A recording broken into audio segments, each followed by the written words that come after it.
So hello guys, আমি Bittu and welcome back to my new blog. So guys, আমি এখন চলে এসেছি মৌসুমি হোটেল, যেটা সবাই জামাই হোটেল নামে চেনে।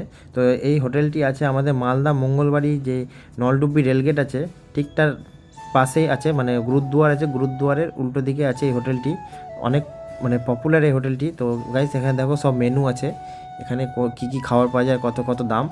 আর আমি অর্ডার করেছিলাম half plate mutton, half plate আলু ভাজা, ঝুরি আলু ভাজা, আর সাদা ভাত, নর্মাল সাদা ভাত। তো গাইস, আমার খাবার এখন চলে এসেছে, এবার আমি এটা খাবো।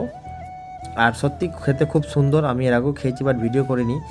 তো আজকে খেতে খেতে ভিডিওটা করলাম তোমাদের সাথে শেয়ার করব বলে। তো তোমরা ভিডিওটা লাস্ট অব্দি দেখো, অবশ্যই ভালো লাগবে। আর যারা মঙ্গলবাড়িতে থাকো তারা তো অবশ্যই এখানে খেয়ে গেছো। আর এদিকে এক প্লেট চিকেন বিরিয়ানি অর্ডার করে নিয়েছিলাম। এটা বিরিয়ানিটাও বেশ খেতে সুন্দর, খেতে ভালো। যদি কেউ না খেতে হয় তো ট্রাই করতে পারো। তো গাইস, আমি এখন এই ঝোলটা দিয়ে মাখিয়ে এখন খাবো ভাতটা, মাংসটা দিয়ে। তো তোমরা ভিডিওটা লাস্ট অব্দি দেখতে থাকো।